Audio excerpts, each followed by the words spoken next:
Sa bawat silid-aralan, may mga estudyanteng masaya, maingay, at walang iniisip kundi ang laro at tawanan. Pero, sa likod ng bawat ngiti, may mga kwentong hindi nakikita. May mga batang nagpapanggap na ayos lang, kahit hindi. May mga pusong araw-araw lumalaban, kahit pagod na. Ngayong umaga, isang guro ang papasok sa silid. Hindi niya alam na hindi lang aralin ang haharapin niya, kundi isang kwentong magpapakita ng tunay na kahulugan ng pagkakaisa at pananagutan. Isang kwento ng sakit, pag-amin at pag-asa. At dito, magsisimula ang paghubog sa ideya ng bagong Pilipinas. Hindi sa malalaking proyekto, hindi sa magagarang salita, kundi sa simpleng kabutihan, sa munting tulong at sa pusong handang umunawa. Ito ang kanilang kwento.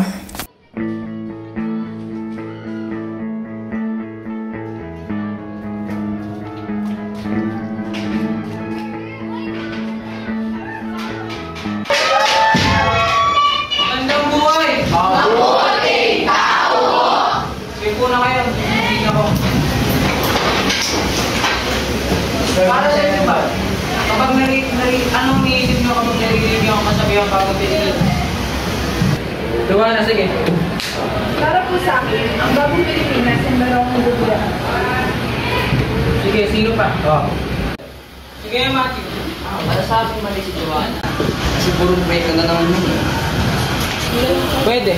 Pero di nyo ba naisip na baka kayo pwede maging bagong Pilipinas?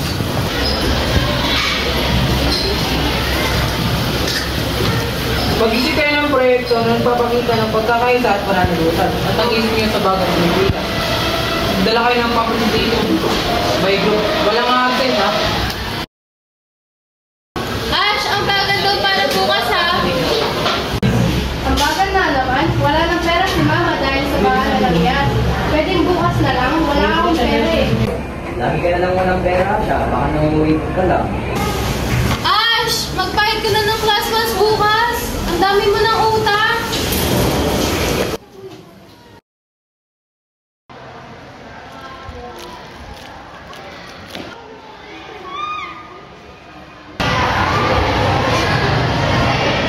Ay, kailangan ko raw po ng pera para sa school. Pero wala tayo na po. Ano ba tayo? Okay lang po. Ash, meron na ba? Ay, sige, wait lang.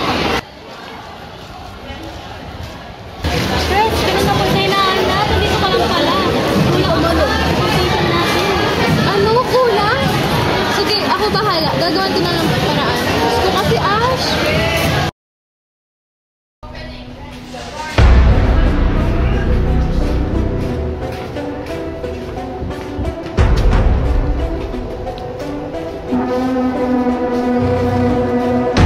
Sai, nakita mo ba ballpen ko? Di ba sa'yo? Eto. Salamat. Punta muna tayo sa room. Tara. Tara. Let's go, tara. Room na tayo. Uy, Nasaan pa yung wallet ko? baka nasa room. Tara.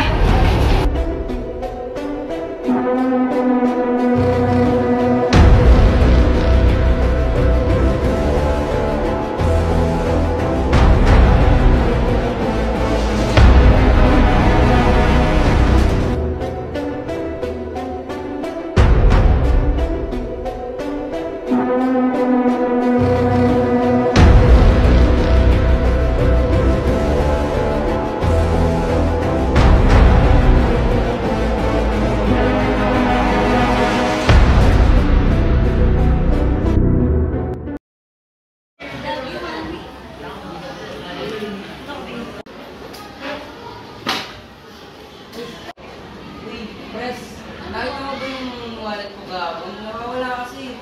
Wala rin naman ngayon si Miguel. Pwede pa tanong sa mga kakas natin? Wallet yung color black? Oo. Sige, wait lang. Oy, section E! Titignan mo na kayo. May nakita kayong wallet kahapon, color black? Sige na, kapka. Paano lang tayo ng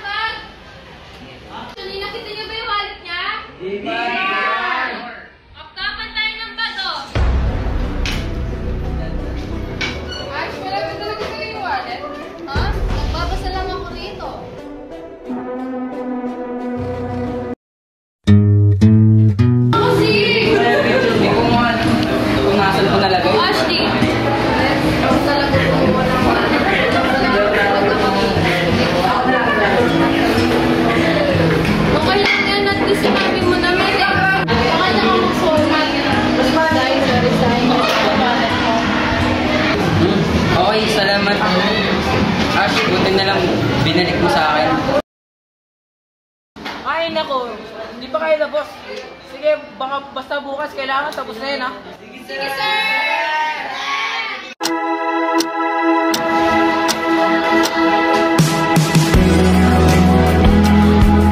Huwag ka muna papasok. Wait lang. Surprise kami sa'yo.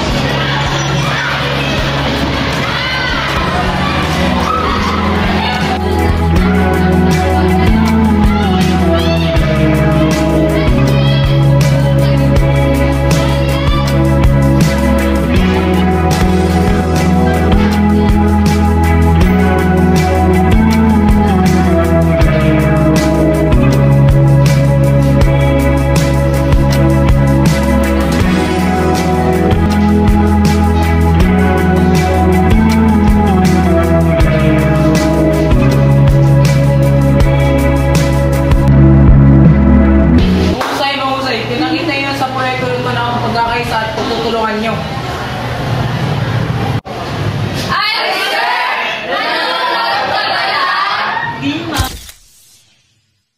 Ang tulungan, pagkakaisa, ay hindi lamang sa bahay, mga grouping sa school.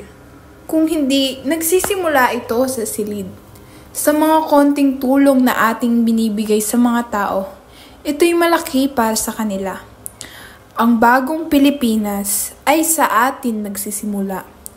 Kung bawat isa ay matututong mangunawa, makiisa, at managot, tayo'y makakagawa ng bago at magandang Pilipinas.